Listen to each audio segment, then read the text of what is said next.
मतलब तो फिर अब जैसे आप ये कह रहे हो कि numerology is not that accurate, vastu भी सर्टेन एक्सटेंट तक है और सर्टेन एक्सटेंट तक नहीं है। हाँ। तो बंदा अपनी लाइफ को बेटर करने के लिए क्या करे? मतलब क्या वो सिर्फ एस्ट्रोलॉजी में बिलीव करे, या फिर वो एग्जैक्टली किस राह पे चले जिससे वो अपनी लाइफ बेटर कर पाए? सबसे बेस्ट इसका आंसर है कि सबसे पहले तो आप अपना आलस छोड़ो, हम्म। ठीक है। आलस छोड़ोगे तो ये ऐसे न्यूमरोलॉजी, वास्तु, इन सब चीज़ों के पास ना जाना बंद करोगे, ठीक है। मैं मतलब आपने एक कंपनी खोल रखी, कभी आप इंटरव्यूज के लिए बच्चों को बुलाते होगे तो आप कई बार देखोगे ना, इनको करियर की स्पेलिंग नहीं आती है। करियर की स्पेलिंग बहुत कुछ नहीं आता है। आधे से ज्यादा लोगों को देश के अंदर करियर की स्पेलिंग नहीं आती है। हाँ। ये अभी भी कैरियर लिखते हैं। हाँ।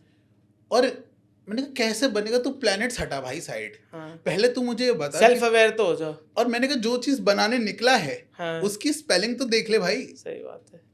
अब वो हिंदी में स्पेलिंग ढूंढ रहा होगा ना। नहीं, मैं ये नहीं कह रहा कि भाई इंग्लिश सबको आनी चाहिए। हाँ। तो तुमको नहीं आती पर इंग्लिश तो मॉडर्न हिंदी एज बात में कर। इंग्लिश इज अ मस्ट, मतलब ठीक, तू या तो मत लिखना उसमें, ठीक है, तो हिंदी में लिखते हैं। अगर इंग्लिश में लिख रहा है और जो चीज बनाने जा रहा है, बेसिक शब्दों का तो यूज कर ले भाई। हाँ। ठीक है, एचआर को तुम बोलोगे वो तो वहीं से रिजेक्ट कर देगी ना। हाँ, तुम करते हैं। मतलब हमारे पास जैसे कोई भी हमारी कंपनी में इंटरव्यू देने आता है आज की डेट में, हम उससे पहले एक फॉर्म भरवाते हैं।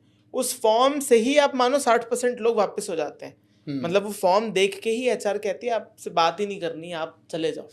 क्योंकि या तो उन्हें फॉर्म नहीं भरने आता है, हाँ। या वो ऐसी चीज़ें लिखते हैं कि हमें वहीं से समझ आ जाता है। और जो आपने कहा स्पेलिंग, उनकी स्पेलिंग वहाँ से सब एक बेसिक क्लैरिटी आपको मिल जाती है। स्पेलिंग कैसी लिखी है, इंग्लिश कैसी लिखी है, हैंडराइटिंग, चलो हैंडराइटिंग तो सब्जेक्टिव है, पर बहुत सारी क्लैरिटी आ जाती है। तो बिल्कुल आपकी बात सही है कि लोगों को आलस छोड़ना चाहिए। फिर पहले आलस छोड़ो, काम करो खुद के ऊपर। तुम्हें लगता है ये चीज़ नहीं आती है, स्किल सेट गेन करो, ठीक है। जब तुम्हें लगे कि मैंने अपनी जिंदगी का 100% सब दे दिया है, ठीक है, और ऑनेस्ट बेसिस पे लगे कि अब मैंने सब कुछ दाव पे लगा दिया था, सब कुछ मैंने जी जान जितनी मेहनत कर सकता था मैंने सब कर दी, और अभी भी नहीं मुझे मेरा रिजल्ट मिल रहा है, then you come to astrologer कि मुझे अब बताइए मेरे भाग्य में है कि नहीं है, क्या मेरे जितने भी प्रयत्न हैं वो सब विफल हैं, मैं करूं इस डायरेक्शन में मेहनत या नहीं करूं। कर्म, बेसिकली कर्म जानने के लिए।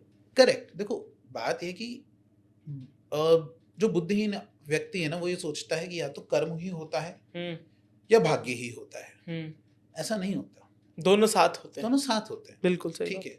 अगर आप किसी एक ऐसे घर में पैदा नहीं हुए होते जहाँ पे आपके माँ बाप इतने कैपेबल थे आपको स्कूल भेजने के लिए, तो क्या आप स्कूल जा पाते?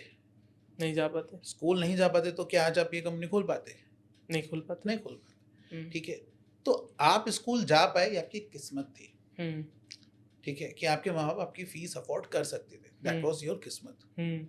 आप इंडिया में पैदा हुए, अगर आप नॉर्थ कोरिया में पैदा हुए होते तो आपकी तो सारी किस्मत ही अलग होती, ठीक है।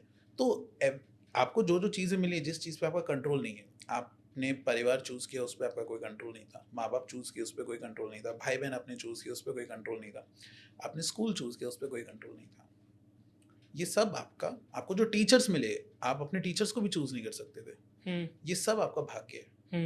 यहाँ पे कर्म क्या है? कर्म ये है कि जितना उन लोगों ने आपको स्कूल भेजा, टीचर्स ने आपको पढ़ाया, उससे आप क्या निकाल पाए, ये आपका कर्म है। सही बात। अब वहाँ पे 100 बच्चे हैं क्लास में, आपके साथ 100 बच्चे बैठे हुए हैं, उनमें से कुछ बच्चे हैं जो आगे बढ़ पाए जीवन में और कुछ हैं जो नहीं बढ़ पाए। तो क्या वो अपनी किस्मत की वजह से नहीं बढ़ पाए? नहीं, वो कर्म की वजह से नहीं बढ़ पाए।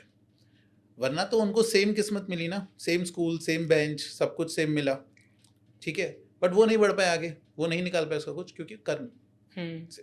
तो इसलिए कर्म भी है और किस्मत भी है, दोनों चीजें हैं। एक अच्छा बुद्धिमान व्यक्ति जो है वो दोनों चीजों को साथ में लेकर चले।